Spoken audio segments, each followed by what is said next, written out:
Welcome back. इस video में हम नोड्स के मुतालिक जो कुछ एक बिगिनर को पता होना चाहिए हम वो सारा डिस्कस करेंगे। पहले हम ये डिस्कस करेंगे नोड का और लेयर का आपस में क्या ताल्लुक है कि किस तरह चीज़ें यहाँ पे चेंज करने से यहाँ पे चेंज हो जाती हैं, और देन यहाँ पे हम इफेक्ट कैसे ऐड करते हैं और किस तरीके से हम नोड्स को कनेक्ट करते हैं कंपोजिट के साथ, और देन यहाँ पे ये ऑर्डर जो होता है हम किस तरीके से चेंज कर सकते हैं। यहाँ पे ये सारी डिस्कशन होगी इस वीडियो में। तो चलें स्टार्ट करते हैं। नोड व्यू में और लेयर व्यू में टेक्निकली स्पीकिंग कोई फ़र्क नहीं है, बिल्कुल एक जैसी चीज़ें हैं। यहाँ पे लेयर्स आपको एक बुक की सूरत में नज़र आती है जहाँ पे चीज़ें पेजेस की सूरत में स्टैक होते हैं। ये निचला पेज होता है और ये ऊपर वाला पेज होता है। जो लेयर नीचे होती है वो कैमरा में हमें सबसे पीछे नज़र आती है। तो इस तरह ये एक यहाँ पे इस तरह स्टैक बन जाता है कि नीचे वाली चीज़ सबसे पीछे होगी और जो ऊपर वाली चीज़ होगी सबसे फ्रंट पे होगी। यहाँ पे इंफॉर्मेशन हमें लीनियर सूरत में नज़र आती है कि एक लाइन की सूरत में नज़र आती है। जो चीज़ ऊपर होगी वो सामने आएगी सबसे। ये एक लीनियर फ्लो है। इसके बरक्स नोड व्यू में हमें चीज़ें फ्लो चार्ट की सूरत में नज़र आती हैं। जिस तरह एक घर में एक बड़ा बंदा होता है या कंपनी का कोई बड़ा बॉस होता है, वो टॉप पे होता है, देन उसके नीचे दो लोग होते हैं, देन उसके नीचे जो है वो लोग होते हैं। तो यहाँ पे इंफॉर्मेशन लीनियर नहीं है, हायरार्किकल है, हायरार्की बनती है। तो यहाँ पे इंफॉर्मेशन टॉप से चलती है और बॉटम तक आती है। बॉस को पहले बात पता चलती है, देन वो अपने जो एजेंट्स होते हैं या मैनेजर्स होते हैं उनको बताता है, देन बाकी लोग जो नीचे होते हैं। इस तरीके से चीज़ें पहुँचती हैं। तो यहाँ पे इंफॉर्मेशन का फ्लो लीनियर नहीं है, हायरार्किकल है। तो जो सबसे चीज़ ऊपर होगी वो सबसे पहले प्रोसेस होगी, देन वो प्रोसेस हो के अपनी आउटपुट इसको देगी, ये आउटपुट इसको देगा, ये आउटपुट इसको देगा। तो इस तरीके से इंफॉर्मेशन यहाँ पे प्रोसेस हो रही होती है। लेयर्स में लीनियर सूरत में है और नोड्स की सूरत में ये हायरार्किकल है। इसके अलावा जो चीज़ हम यहाँ पे बनाते हैं वो यहाँ पे डिस्प्ले होती है, और जो चीज़ यहाँ पे हम बनाते हैं वो यहाँ पे भी डिस्प्ले होती है, दिस वे और दैट वे। ये टेक्निकली बिल्कुल सेम चीज़ें हैं, लेकिन विजुअल रिप्रेजेंटेशन इनमें डिफरेंट है और इन्फॉर्मेशन का फ्लो भी डिफरेंट है यहाँ पे, जो मैंने आपको बता दिया। लेयर व्यू और नोड व्यू को मजीद समझने के लिए यहाँ पे हम मुख्तलिफ नोड्स क्रिएट करते हैं, फिर उनको डिलीट करते हैं। अभी देखिए यहाँ पे दो लेयर्स है मेरे पास। ये नोड्स वाली लेयर सेलेक्टेड है। यहाँ पे ये नोड्स वाला नोड यहाँ पे वो सिलेक्ट हुआ पड़ा है। अगर मैं ड्राइंग वाली लेयर सेलेक्ट करता हूँ तो देखिए यहाँ पे ये सिलेक्ट हो चुका है। और यहाँ पे सिलेक्ट करने का भी यही तरीका है कि आप किसी चीज़ के ऊपर इस तरह ड्रैग करेंगे वो चीज़ सेलेक्ट हो जाएगी। अगर यहाँ पे सिलेक्ट हो रही है तो वो ऑटोमेटिकली यहाँ पे भी सिलेक्ट हो रही है। अभी मैं यहाँ पे आके कंट्रोल आर के जरिए एक लेयर ले लेता हूँ। इसका नाम मैं रख देता हूँ 1। ऐड एंड क्लोज कर देता हूँ। जैसे ही यहाँ पे मैंने ये लेयर ऐड की वो ऑटोमेटिकली लेयर यहाँ पे भी ऐड हो चुकी है नोड की सूरत में। इसको पकड़ के मैं कहीं भी लेके जा सकता हूँ। तो इस तरीके से हम नोड को क्रिएट कर रहे होते हैं। तो मैंने यहाँ पे लेयर क्रिएट की तो ऑटोमेटिकली यहाँ पे नोड क्रिएट हो गया उस लेयर का एक बॉक्स की सूरत में। अभी मैं नोड व्यू में जाके एक लेयर क्रिएट करता हूँ। मैं यहाँ पे कंट्रोल आर दबाता हूँ नोड व्यू में जाके, तो अगेन वही वाला डायलॉग बॉक्स मेरे सामने आ चुका है जो कि हम लेयर ऐड करने के लिए इस्तेमाल करते हैं। मैं यहाँ पे इस वक्त नाम रख देता हूँ 2। जैसे ही मैं ऐड एंड क्लोज करूंगा देखें यहाँ पे ये नोड मेरे पास आ चुका है। इसको पकड़ के मैं यहाँ पे ले जाता हूँ। अभी ये लेयर यहाँ पे क्रिएट तो हो चुकी है, लेकिन यहाँ पे मुझे स्क्रीन के ऊपर नजर नहीं आ रही। ये मुझे नजर इसलिए नहीं आ रही कि ये नोड इस वक्त किसी के साथ भी कनेक्टेड नहीं है। इसको मुझे कनेक्ट करना पड़ेगा। कनेक्ट करने के लिए मैं इसकी आउटपुट लूंगा। यहाँ से ये वायर से निकल आई है।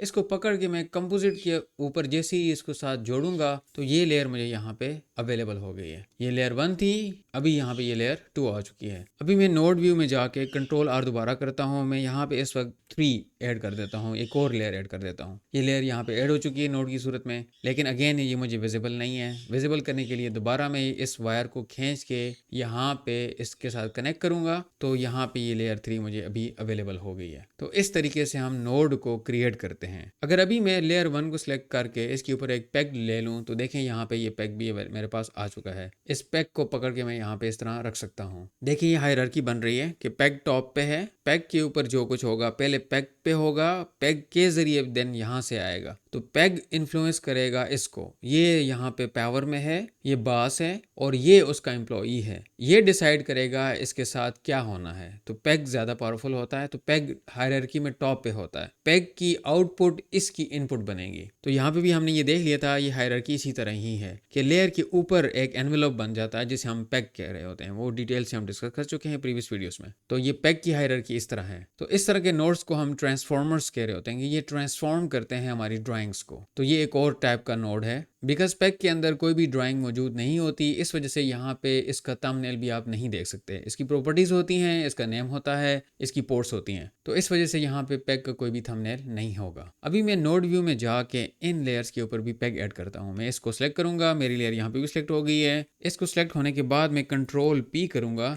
तो यहाँ पे देखें इसका पैग ऐड हो चुका है। लेयर 2 का पैग इसके ऊपर यहाँ पे आ चुका है। अभी मैं लेयर 3 के ऊपर पैग ऐड करता हूँ। मैंने इसको सिलेक्ट कर लिया, कंट्रोल P दबाया, जैसे ही मैंने दबाया तो यहाँ पे मेरा पैग ऐड हो चुका है। तो कंट्रोल P दबाने से यहाँ भी पैग ऐड होता है, कंट्रोल P दबाने से यहाँ पे भी पैग ऐड हो चुका है। ये दोनों बिल्कुल सेम चल रहे हैं। अगर अभी आप टाइमलाइन को देखें तो पैग 1 है, देन लेयर 1 है, पैग 2 है, देन लेयर 2 है, पैग 3 है, देन लेयर 3 है। वही हायरार्की हमें यहाँ पे भी नजर आ रही है। अभी हम दूसरे नोड्स की बात कर लेते हैं जो कि अफेक्ट्स होते हैं, वो कैसे ऐड करते हैं और वो कैसे अप्लाई होते हैं। तो अफेक्ट्स के नोड्स को समझने के लिए मैं इन लेयर्स के ऊपर 1 2 3 लेयर्स के ऊपर जाके कुछ ना कुछ ड्राइंग कर देता हूँ, कुछ लिख देता हूँ, ताकि मुझे क्लियर हो जाए कि ये किस तरीके से हमारी आउटपुट को मुतासिर करते हैं। तो मैं लेयर 1 के ऊपर मौजूद हूँ। यहाँ पे आके मैं एक ब्रश टूल लेके इसको बहुत बड़ा करके और ब्लू कलर के साथ मैं लिख देता हूँ 1। ये मैंने लेयर 1 के ऊपर एक ड्राइंग क्रिएट कर दी है जिसको मैंने लिखा है 1। इस तरह लेयर 2 के ऊपर जाके मैं यहाँ पे लिख देता हूँ 2,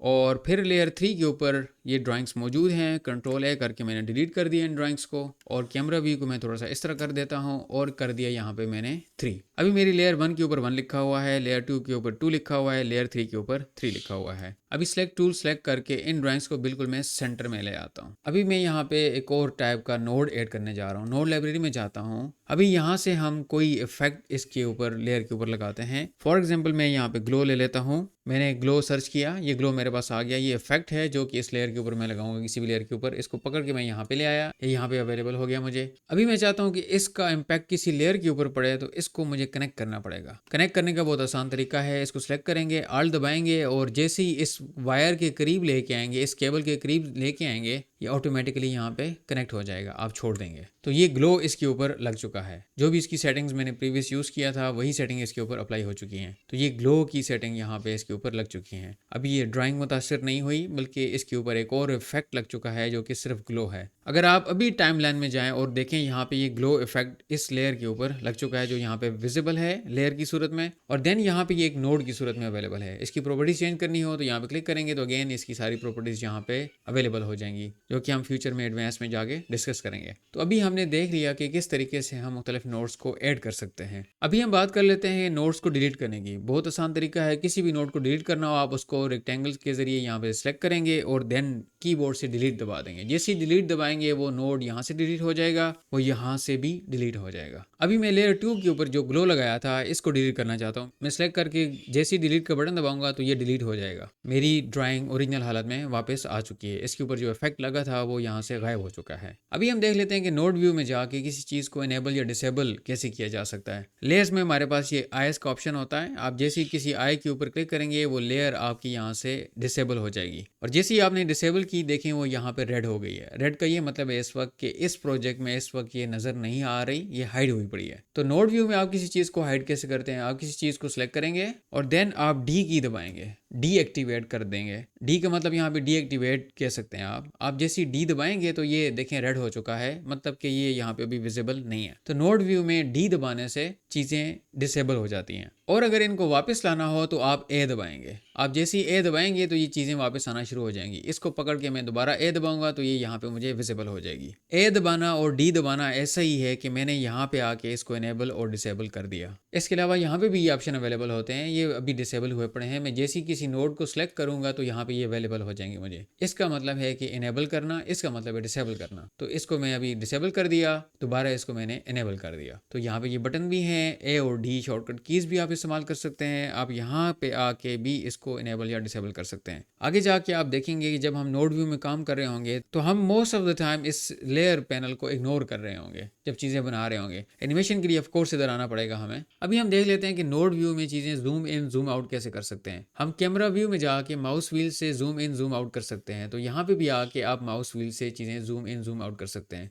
या अगर आप शॉर्टकट कीज इस्तेमाल करते हैं 1 और 2, 1 से आप जूम आउट करेंगे, 2 से आप जूम इन करेंगे। यहाँ पे भी सेम कीज इस्तेमाल होती हैं। 1 से आप जूम आउट करते हैं, 2 से जूम इन करते हैं। अभी चीजें बहुत ज़्यादा जूम इन हो चुकी हैं। अगर अभी मैंने यहाँ पे पेन करना है तो इसके लिए स्पेस दबा के आप इसको मूव करेंगे तो आप चीजें पेन भी कर सकते हैं। वही तरीका है जो कि आप कैमरा व्यू में इस्तेमाल करते हैं। अगर आपने किसी भी वक्त अपना व्यू रीसेट करना है तो शिफ्ट एम दबाएंगे तो आपका व्यू रीसेट हो जाएगा। सेम जैसा कि आप कैमरा व्यू में कर रहे होते हैं, बिल्कुल सेम सेम है। हमने पैन करना भी देख लिया, हमने जूम इन जूम आउट करना भी देख लिया, हमने रीसेट करना भी देख लिया। तो ये ऑप्शन यहाँ पे दोनों जगह पे सेम है, आप कैमरा व्यू में करें या नोड व्यू में करें, बिल्कुल सेम है। हम पहले भी बात कर चुके हैं कि अगर हमारा प्रोजेक्ट बहुत बड़ा है तो हमारे नोड हज़ारों की तादाद में हो सकते हैं। तो ऐसा करने के लिए हमें बहुत ज़रा जूम इन जूम आउट करना पड़ेगा बाज़ औक़ात प्रोजेक्ट को देखने के लिए कि कितने नोड्स हैं और कहाँ पे अवेलेबल हैं। तो ऐसा होने से एक मसला ये हो सकता है कि हम बिल्कुल गुम हो जाएंगे इन नोड्स में, हमें पता नहीं चलेगा कि हम इस वक्त कहाँ पे हैं और दूसरा नोड कहाँ पे है। तो इसका हल क्या होगा?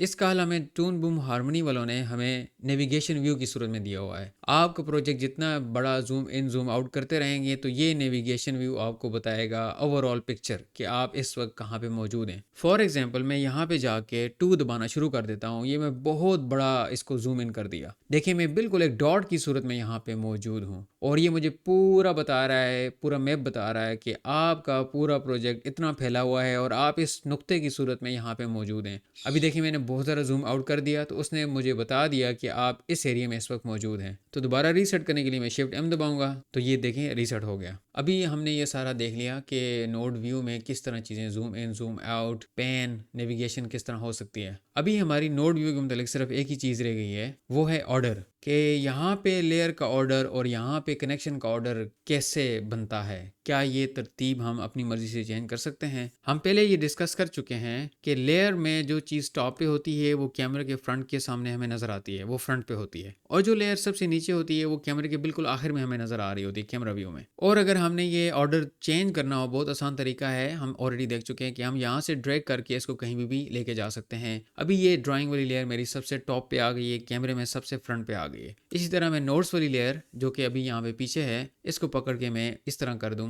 तो ये सबसे टॉप पे आ गई है। तो यहाँ पे तो ये हमें पता है कि हम इस तरीके से कर रहे होते हैं। तो नोड व्यू में ये कैसे होता है वो हम देख लेते हैं अभी। तो नोड व्यू में चीज़ें लेफ्ट टू राइट मूव करती हैं। जो चीज़ आपने यहाँ पे लेफ्ट पे कनेक्ट की हुई है वो टॉप पे होगी, वो कैमरा में फ्रंट पे होगी, और जो चीज़ आपने नोड में जाके राइट पे अटैच की हुई है वो बॉटम पे आ जाएगी, वो कैमरा व्यू में जाके सबसे एंड पे होगी। अभी हम नोड व्यू में इन लेयर्स का ऑर्डर चेंज करते हैं। मैंने ये पैग लिए हुए हैं, पैग्स को मैं डिलीट कर देता हूँ ताकि हमें आसानी हो। मैंने एक पैग डिलीट कर दिया, 1 दबा के मैंने जूम आउट कर लिया। इन 2 पैग्स को भी मैं सेलेक्ट कर लेता हूँ और डिलीट दबा देता हूँ, ये पैग्स भी डिलीट हो गए। अभी सिर्फ मेरे पास यहाँ पे लेयर्स मौजूद हैं और लेयर का ऑर्डर है 1 2 3। अभी इन सारी लेयर्स को पकड़ के मैं यहाँ पे डिस्कनेक्ट कर देता हूँ। ये सारी आहिस्ता आहिस्ता मैंने सारी क्या कर दी, डिस्कनेक्ट कर दी। अभी डिस्प्ले पे मुझे कुछ भी नज़र नहीं आ रहा, लेयर मौजूद तो हैं लेकिन यहाँ पे विजिबल नहीं है। अभी मैं चाहता हूँ कि लेयर 3 सबसे टॉप पे आए, तो मैंने उसको कनेक्ट कर दिया। इसके साथ कोई लेयर मौजूद नहीं थी तो ऑर्डर का कोई इशू नहीं है, तो लेयर 3 मुझे विजिबल हो गई। अभी मैं चाहता हूँ कि लेयर 3 के बाद मुझे लेयर 2 शो हो, तो लेयर 2 का यहाँ से मैं केबल निकालूंगा और यहाँ पे इसके राइट के ऊपर अटैच करूंगा। जैसे ही राइट के ऊपर अटैच करूंगा तो ये बॉटम उस पे आ जाएगी, तो लेयर में ये बॉटम में आ गई है और कैमरे में ये पीछे चली गई है। अभी अगेन इसको पकड़ के आप यहाँ पे दोबारा इधर रखेंगे तो ये टॉप पे चली जाएगी। तो चीज़ें राइट पे मूव करने से वो बॉटम में चली जाती हैं और लेफ्ट वाली साइड पे मूव करने से वो टॉप पे चली जाती हैं। तो यहाँ पे ये बहुत इंपॉर्टेंट है, आपने माइंड में रखना है। अभी बाकी लेयर्स भी मैं यहाँ पे इस तरह तरतीब के साथ यहाँ पे कनेक्ट कर देता हूँ। अभी 1 लेयर मेरी सबसे बॉटम में है और नोट्स की लेयर इससे भी बॉटम में होनी चाहिए, मैंने इधर कनेक्ट कर दी। और ड्राइंग व्यू के साथ आपको ये लटकती कुछ चीज़ नज़र आ रही है, इसको हम वेव पॉइंट बोलते हैं। इसका मकसद ये होता है कि अगर हम यहाँ पे इन केबल्स को काटना चाहें तो यहाँ पे काटें तो ज़्यादा बेहतर रहेगा। तो इसको आपने सिंपली सेलेक्ट करके डिलीट कर दें तो कोई फ़र्क नहीं पड़ेगा। अगेन मैंने ड्राइंग लेयर को सबसे नीचे रखना है तो इसको मैं राइट के ऊपर अटैच करूँगा, तो ये ड्राइंग लेयर मेरी यहाँ पे देखें सबसे नीचे अटैच हो चुकी है। तो इस तरीके से हम चीज़ों को कनेक्ट करते हैं, और डिस्कनेक्ट करना हो तो अगेन यहाँ पे आप इसको पकड़ के ऐसे करते रहेंगे तो ये चीज़ें यहाँ से डिस्कनेक्ट हो जाएंगी। तो इस तरीके से आप नोड्स को कनेक्ट करते हैं, इस तरीके से आप नोड्स को डिस्कनेक्ट करते हैं। जो कंपोजिट का नोड होता है ये यहाँ पे चीज़ों को इकट्ठा करने के लिए इस्तेमाल होता है। आप जो भी एनिमेशन करेंगे, जो भी ड्राइंग्स करेंगे, उन सारों को कनेक्ट इसके ऊपर ला के करेंगे। तो कंपोजिट एक ऐसी जगह होती है जहाँ से हम या तो रेंडर कर रहे होते हैं चीज़ों को या फिर कैमरा व्यू में देख रहे होते हैं। तो रेंडर करने के लिए ये नोड है हमारे पास और कैमरा व्यू में देखने के लिए हमारे पास ये नोड होता है, डिस्प्ले नोड। एडवांस की वीडियोस में जाके हम इनको मजीद डिटेल से डिस्कस करेंगे। तो इस वीडियो में हमने बड़ी डिटेल से नोड्स को डिस्कस कर लिया है। हमने सिर्फ वो बातें डिस्कस की हैं जो एक बिगिनर्स को पता होनी चाहिए। नोड खुद में एक बहुत बड़ा टॉपिक है जो कि हम फ्यूचर की वीडियोस में देखने जा रहे हैं। तो इस वीडियो में इतना ही, मिलते हैं नेक्स्ट वीडियो में किसी और टॉपिक के साथ। See you in the next video.